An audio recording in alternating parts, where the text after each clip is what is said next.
আসসালামু আলাইকুম, সবাইকে শুভেচ্ছা জানাচ্ছি। মাসুম মাহবুব। আশা করি শুনতে এবং দেখতে পাচ্ছেন। সন্ধ্যার এই লাইভ সেশনে গুরুত্বপূর্ণ অনেকগুলো খবর দিতে চাই আপনাদের। যারা দেখছেন আমাকে একটু কমেন্ট করে জানাবেন, শুনতে এবং দেখতে পাচ্ছেন কিনা ক্লিয়ার। জি, আমি দেখতে পাচ্ছি আপনাদের কমেন্টগুলো আমার কাছে আসছে একটার পর একটা। আ আমাকে সরাসরি দেখতে চান অনেকেই না? দেখবেন ইনশাআল্লাহ। মুর্শিদাবাদ থেকে। ভারতের কি অবস্থা? শুনছি দিদি হেরে যাচ্ছেন, নরেন্দ্র মোদী বিজয় লাভ করার পথে। ১৯০ টি আসন বা ১৮০ টি আসনে বিজেপি এগিয়ে যাচ্ছে এমন খবর পাওয়া যাচ্ছে এখন পর্যন্ত। কেরালায় আ কংগ্রেস নেতৃত্বাধীন গ্রুপ বা দল জিতছে। তামিলে ভারতের একজন জনপ্রিয় অভিনেতা বিজয় থালাপতি, তার দল এগিয়ে। কিন্তু পশ্চিমবঙ্গে এখন পর্যন্ত বিজেপি এগিয়ে এমন খবর পাওয়া যাচ্ছে। তার মানে বাংলাদেশের জন্য অশনি সংকেত। নরেন্দ্র মোদীর অন্যতম কি বলবো? মানে কলকাতা বা পশ্চিমবঙ্গে যিনি আছেন শুভঙ্কর কি বলে? শুভেন্দ্র। তিনি ঘোষণা দিয়েছেন হাসিনাকে তারা সসম্মানে সেলুট জানিয়ে বাংলাদেশে পাঠাবেন শিগগিরই, এবং হাসিনা বাংলাদেশের একমাত্র বৈধ প্রধানমন্ত্রী তিনি দাবি করেছেন। তাহলে তারেক রহমান কি অবৈধ হয়ে গেছে? আমার কাছে ভাল লাগছে বক্তব্যটা শুনে শুভেন্দ্র যে কথাটা বলেছে যে শেখ হাসিনা বাংলাদেশের একমাত্র বৈধ প্রধানমন্ত্রী, তাকে তারা বাংলাদেশের সম্মানের সাথে পাঠাবেন। শাহজালাল বিমানবন্দরে তিনি এসে নামবেন। তাহলে তারেক রহমান সঙ্গে, সঙ্গে আবার লন্ডনে চলে যাবেন, পালাবেন। এটা ভালো। কেন ভালো? এই বিএনপি আওয়ামী লীগের সাথে সবচেয়ে বেশি প্রেম করছে। জুলাই সনদ এটা সেটা নিয়ে যা চলছে, আমার মনে হয় যে বিএনপির কপালে বড় একটা দুঃখ আছে। বাংলাদেশে প্রতিটা দুঃখ আসে বিএনপির হাত ধরে। সেটা 111 বলেন বিএনপির হাত ধরে, আরো যতগুলো দুঃখ বিএনপির হাত ধরেই আসে। আবার বিএনপি লম্বা সময় মাশুল দেয়। তারপর আমরা মনে করি বিএনপি শুধরে গেছে, আবার বিএনপি ক্ষমতায় বসে। কিন্তু ক্ষমতায় বসার পরে দেখা যাচ্ছে না, আগের চেয়ে আরো বেশি খারাপ হয়। তো যদি পশ্চিমবঙ্গে বিজেপি জেতে, তারেক রহমানকে অনেক লোড নিতে হবে, অনেক চড়াই উতরাত পার করতে হবে, অনেক সংগ্রাম করতে হবে, অনেক ঝামেলা থাকবে। শুভেন্দ্র কিন্তু একদম পুরো জঙ্গি স্টাইলের নেতা। আমি এই পশ্চিমবঙ্গের নির্বাচন নিয়ে আলাদা একটা এপিসোড করব আপনাদের জন্য। এর আগেরবার নির্বাচনে কিন্তু আমরা সর্বাধিক খবর দিয়েছিলাম। এবার ইরানের কারণে আমরা সেদিকে নজরটা কম দিচ্ছি। দর্শক, চলেন আজকের গুরুত্বপূর্ণ খবরে চলে যাচ্ছি। যে আপনাদেরকে আমি একটি ছবি দেখাবো। ছবি দেখিয়ে আমার আলোচনাটা শুরু করতে চাই। আপনারা দেখেন তো, এই ভদ্রলোককে চেনেন কিনা? Mister Donald Trump, junior Trump. দেখছেন? কি লেখা আছে এখানে? I have all the cards. এবার আপনারা একবার চিন্তা করেন যে ডোনাল্ড ট্রাম্প একটা রঙ্গমঞ্চের অভিনেতা নাকি একটা কমেডি অভিনেতা? কখনো তিনি দেখান M4 কি বলে, বন্দুক হাতে M4, খুব আধুনিক একটি যুদ্ধ কৌশলের জন্য এই বন্দুকটি ব্যবহার করা হয়। কখনো দেখাচ্ছে ইরানের বিভিন্ন জায়গায় বোমা হামলা হচ্ছে, তিনি সামনে M4 রাইফেল হাতে দাঁড়িয়ে আছেন। কখনো দেখাচ্ছেন তিনি বিমানে বসে কোন একটি লেটার পড়ছেন। কখনো দেখাচ্ছেন হাতে অনেকগুলো কালার কার্ড হাতে নিয়ে তিনি কাউকে মেসেজ দিচ্ছেন, আর লেখা থাকে I have all the card, আমার কাছে সব রকম কার্ড আছে। ডোনাল্ড ট্রাম্প এই ছবিটিকে দিয়ে বুঝিয়েছেন সবচেয়ে পাওয়ারফুল ব্যক্তি তিনি। আমেরিকার হাতে সবগুলো অপশন আছে। কি? তিনি চাইলে ইরানকে ধ্বংস করতে পারেন, তিনি চাইলে যুদ্ধ থামাতে পারেন, তিনি চাইলে বিজয় ছিনিয়ে নিতে পারেন, তিনি চাইলে সব করতে পারেন। তার কাছে সব রকম কার্ড আছে। তো ডোনাল্ড ট্রাম্প যখন এই কার্ড শো করেন, তখন ইরান তো বসে থাকবে না। ইরান তো এই মঞ্চে আরো ভালো খেলোয়াড়। তো ইরান চিন্তা করলো ডোনাল্ড ট্রাম্পের মতো একজন ব্যক্তিকে যদি আমরা কটূক্তি করি, কাকে দিয়ে করব? আমাদের সেনাবাহিনীর কোনো একজনকে দিয়ে করলে হয়। ডোনাল্ড ট্রাম্পকে এত গুরুত্ব দেওয়ার কিছু নাই। তারা কি করলো? তারা আমাদের সেই ইব্রাহিম, আমাদের সুপার হিরো ইব্রাহিমকে প্রেজেন্ট করে দিল। স্ক্রিনে দেখতে পাচ্ছেন ইব্রাহিম, যে এটা কি অনু নাকি বলে, আমার বাচ্চা খেলে, এটা আমার বাচ্চা পারে, খেলাটা আমি পারি না। তো ইরানের এই সামরিক মুখপাত্র ইব্রাহিম, তিনি এই ছবিটি আবার শো করছেন। এখানে কয়টা কার্ড? ডোনাল্ড ট্রাম্পের কাছে কয়টা কার্ড দেখলেন? আবার দেখেন, 1, 2, 3, 4, 5টা। অর্থাৎ ড্রাম বলছেন বা টেম্পো বলছেন তার কাছে সব কার্ড আছে, সব কার্ড। ইরানকে পরাজিত করে বিজয় ছিনিয়ে নেওয়ার জন্য সব কার্ড আছে। আর ইরান বলছে আমার কাছে সব কার্ড লাগে না, আমার কাছে 4টা কার্ড আছে, 4টা। এই 3টা কার্ড দেখেন আপনারা, পেছনের 3টা কার্ড আর সামনের কার্ডটা আলাদা। ইরান এই কার্ডটা শো করে প্রেসিডেন্ট ট্রাম্পকে বলছে আমার কাছে মাত্র 4টা কার্ড আছে। এই 3টা কার্ড আমেরিকাকে ধ্বংস করার জন্য, আর একটি কার্ড স্কিপ কার্ড। সামনে যে কার্ডটা দেখছেন এটা হলো স্কিপ কার্ড। এই স্কিপ কার্ড দিয়ে ট্রাম্পকে যে কোনো পরিকল্পনা থেকে, মানে ট্রাম্পকে ওভার ট্রাম্প দেওয়ার কার্ড এটা। অর্থাৎ আমেরিকার প্রেসিডেন্ট যখন কার্ড শো করেন তখন ইরান থেকে সেনাবাহিনীর মুখপাত্র ইব্রাহিমকে এই কার্ড হাতে ছবি ছাড়তে হয়। খেলাটা কোন লেভেলে চলে গেছে দেখেন, এটা কিন্তু বানানো না, এটা হচ্ছে খেলা। তো ট্রাম্প দেখাচ্ছেন একটা কার্ড, আর সঙ্গে সঙ্গে ট্রাম্পের কার্ডটা দেখেন, আর সঙ্গে সঙ্গে ইরানও সেখানে তাদের কার্ড শো করছে। তো ইরান বলছে ট্রাম্পকে যে আমাদের হাতে যে 4টা কার্ড, এর মধ্যে 3টা কার্ড আমরা রেখেছি, এই 3টা কার্ড আমেরিকাকে এই যুদ্ধে পরাজিত করার জন্য আমরা ব্যবহার করব, আর একটি কার্ড আমরা জমা রেখেছি স্কিপ। সেটা কি? সেটা হলো যুদ্ধে নয়। এই স্কিপ কার্ড দিয়ে ট্রাম্পের যত আমাদের উপর পরিকল্পনা আছে, কুরাজনীতি বলি, অপরাজনীতি বলি, কি বলবো, ইরানকে ধ্বংসের যে নীল নকশাগুলো, স্কিপ কার্ড দিয়ে সেটাকে আমরা স্কিপ করব, পরাজিত করব, সেটাকে ধ্বংস করে দেব, সেই পরিকল্পনাকে ব্যর্থ করে দেব। ক্লিয়ার? আবারও বলছি, ইরান আমেরিকার মতো অনেকগুলো কার্ড শো করেনি, বলছে আমাদের কাছে মাত্র 4টা কার্ড।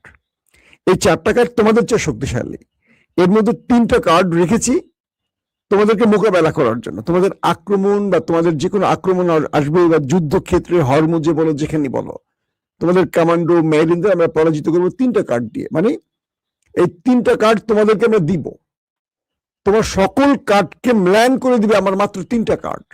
ইরান বলছে যে তোমার সকল পরিকল্পনাকে ব্যর্থ করার জন্য ইরানের হাতে মাত্র 3টা কার্ড রেখেছি আমরা, সব কার্ড লাগবে না, এতগুলো কার্ড আমার লাগবে না, 3টা কার্ড। এই 3টা কার্ড দিয়ে তোমার, মানে তোমাকে আমরা পশ্চিমা, মানে তোমরা যে পরাশক্তি, সুপার পাওয়ার বা সুপার বা বিশ্বমোড়, সেখান থেকে ছিটকে ফেলে দিব। মাত্র 3টা কার্ড রেখেছি মাত্র তোমাদের জন্য, আর একটি স্কিপ কার্ড রেখেছি, সেটা হলো তোমাদের যত ষড়যন্ত্র আছে সব আমরা ওই স্কিপ কার্ড দিয়ে স্কিপ করে দেব, মোকাবেলা করে দেব। এখন ডোনাল্ড ট্রাম্প কি জবাব দেবেন? তিনি যখন ইরানকে কার্ড দেখান আর ইরান তাকে ওভার ট্রাম্প দেখায়, তখন খেলাটা কেমন লাগে বলেন? মানে এই যুদ্ধের খেলাটা কোন লেভেলে চলে গেছে। আসেন এরপরে।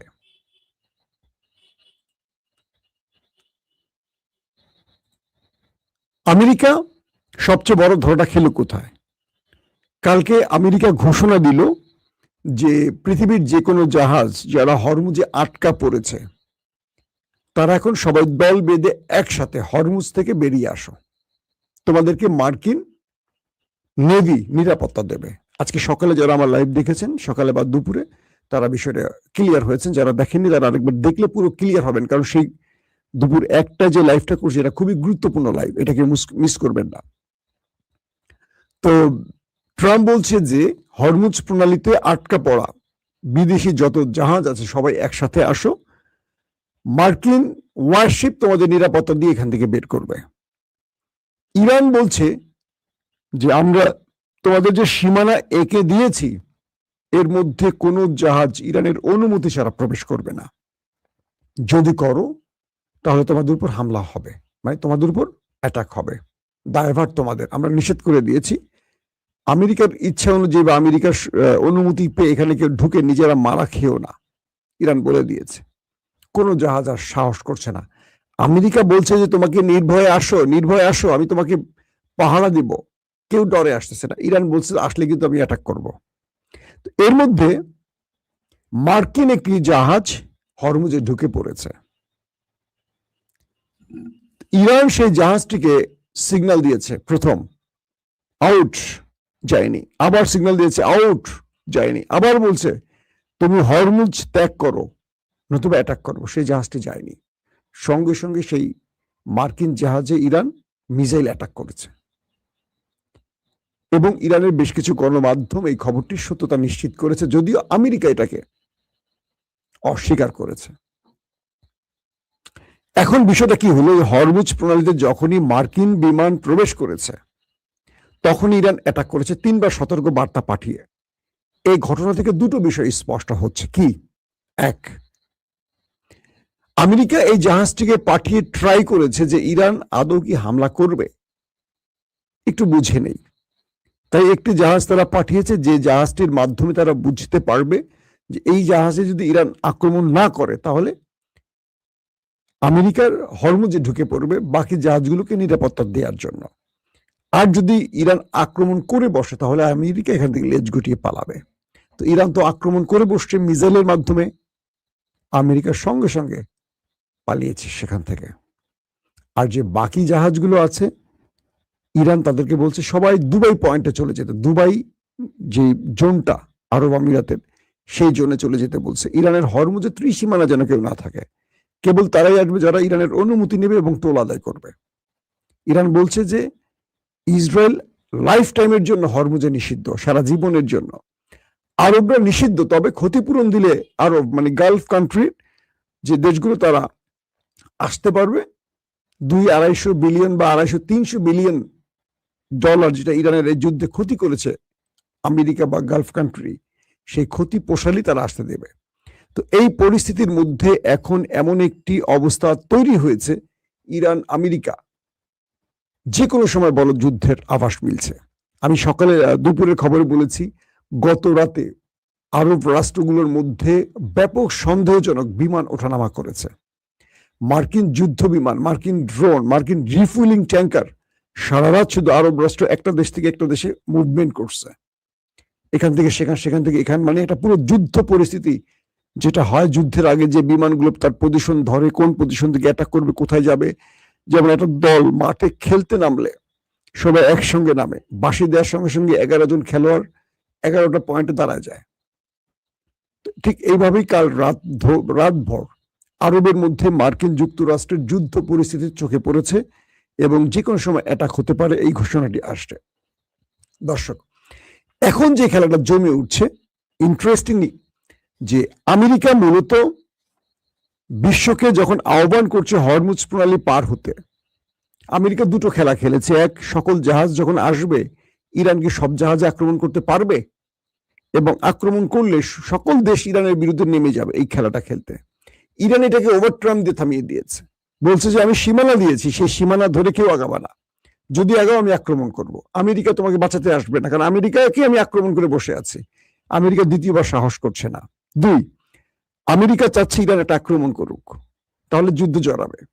আবার আমেরিকা চাচ্ছে কোনো গুলি না করে এই যুদ্ধটা এখানে শেষ করতে, কারণ আমেরিকা সবচেয়ে বড় পরাজয় হলো 40 দিন যুদ্ধ শেষে আমেরিকা এই লড়াই শেষে পৃথিবীকে কোনো বিজয় দেখাতে পারেনি।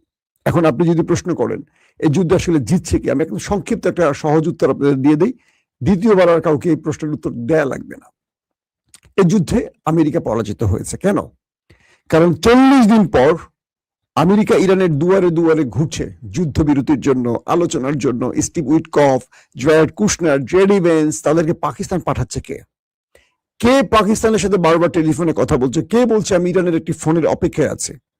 অথচ দেখেন, প্রথম আলোচনা ব্যর্থর পর ইরানের পররাষ্ট্রমন্ত্রী আব্বাস আরাকচি পাকিস্তান সফরের সঙ্গে সঙ্গে জেরার্ড কুশনার এবং কি বলে স্টিভ উইটকফ তারা বিমানে উঠছেন যে পাকিস্তানে যাবেন। যে পাকিস্তানের প্রধানমন্ত্রী শুনছেন যে তারা বিমানে উঠছেন, যে পাকিস্তানে আসছেন, তিনি চলে গেছেন ওমানে, আবার তারা বিমান থেকে নেমে গেছেন। অর্থাৎ পাকিস্তান বলছে যে আমরা কি বলে, ইরানের পররাষ্ট্রমন্ত্রী বলছেন যে আমরা ইরানের সাথে আর বসতে রাজি না, আমরা প্রস্তাব দিয়ে দিয়েছি, প্রস্তাবে যদি ট্রাম্প রাজি থাকে তাহলে আমরা আলোচনা করব, আগে আমাদেরকে এখানে সময় নষ্ট করার সময় নেই। আবার যখন তিনি আসছেন পাকিস্তানের ওমান থেকে, আবারও যে ডিফেন্সটা রেডি হয়েছেন আসবেন, তিনি আবার চলে গেছেন রাশিয়াতে। তার মানে প্রথম পয়েন্ট বললাম যে আমেরিকা ইরানের পেছনে ঘুরছে, নাম্বার 1। নাম্বার 2, যদি আমেরিকা ইরানকে ধ্বংস করার ক্ষমতা রাখতই, এতদিন ধরে ট্রাম্প কখনো এই কার্ড, কখনো ওই কার্ড, কখনো বন্দুক হাতে, কখনো এইটা ওইটা বলতো না, আক্রমণ করে বসতো। কেন আমেরিকা এখন পর্যন্ত আক্রমণ করছে না? ট্রাম্প চাচ্ছে তার মিত্রদের যুদ্ধে টেনে আনতে, ইউরোপ বা ন্যাটোকে টেনে আনতে। যতদিন তারা না আসবে ট্রাম্প একা আর সাহস করবে না, কারণ প্রথম 40 দিন ট্রাম্পের শিক্ষা হয়ে গেছে। এখন তারা চাচ্ছে ইরানকে বিশ্বের সাথে লাগিয়ে দিতে, এমন কিছু কাজ করবে, ফলস ফ্ল্যাগ অপারেশন করবে, এমন অকাণ্ড করবে যেটার কারণে বিশ্বের বিভিন্ন দেশ ইরানের বিরুদ্ধে যুদ্ধে জড়িয়ে পড়তে পারে। তো এই সুযোগটি তারা কাজে লাগাতে পারছে না, কারণ ইরান এখানে খুব সতর্ক পদক্ষেপ ফেলছে। এই সতর্ক পদক্ষেপের জন্য এখানেও আমেরিকা সুবিধা করতে পারছে না। 3 নম্বর পরাজয়ের আরেকটি কারণ বলে দেই, এখন পর্যন্ত ইরানের কাছে প্রস্তাব চাচ্ছে, ইরান প্রস্তাব দিচ্ছে, আমেরিকা রাজি না হলেও আমেরিকাই কিন্তু বারবারই বলছে, আমেরিকা বারবার এখানে সেনা আনছে, এটা করছে ওটা করছে, কিন্তু আমেরিকা এখন পর্যন্ত ইরানের সাহস করে অ্যাটাক করছে না। ইরান হরমুজ প্রণালী আটকে রাখলেও হরমুজের ত্রিসীমানায় এখন আমেরিকার ওয়ারশিপ ঢোকেনি, দূর প্রায় 20, 40, 50 কিলোমিটার দূরে বসে আছে, কিন্তু এখন ঢোকার সাহস করছে না। কারণ কি? তারা বুঝছে যে এখানে ঢুকলে হয়তো ফিরতে পারবে না। ইরান আগের ইরান না, এটা খামেনির ইরান না, এটা মুস্তাফা খামেনির ইরান, যিনি মানে ধৈর্যের চেয়ে অ্যাটাককে বেশি পছন্দ করেন। খামেনি তো একটু বয়স্ক ছিলেন, আক্রমণটা একটু ধীরে সুস্থে বুঝে শুনে করতেন, কিন্তু মুস্তাফা খামেনি তিনি তার পুরো পরিবার হারিয়েছেন, পুরো সেনাবাহিনীর মধ্যে গুরুত্বপূর্ণ ব্যক্তিদের হারিয়েছেন। তিনি এখন বলছেন যে ওদের জবাব আর ধৈর্য দিয়ে নয়, ওদেরকে পাল্টা আঘাত দিয়ে জবাব দিতে হয়। তো এই পরিস্থিতির মধ্যে সবচেয়ে ইন্টারেস্টিং ব্যাপার হলো আমেরিকা এখন পর্যন্ত ইরানের পেছনেই ছুটছে, আর ইরান তাকে বৃদ্ধাঙ্গুলি দেখায়া, যে হয় না যে মাংস টুকরা দেখায়া ঘোরায়, ইরান তাকে রান দেখায় এখন ঘোরাচ্ছে। শেষ পর্যন্ত আজকালকের মধ্যে বড় কোনো অপারেশন ঘটতে পারে এমন আশঙ্কাও কিন্তু আছে, এটাকে আমরা উড়িয়ে দিচ্ছি না। প্রত্যেকে ভালো থাকবেন। আল্লাহ হাফেজ।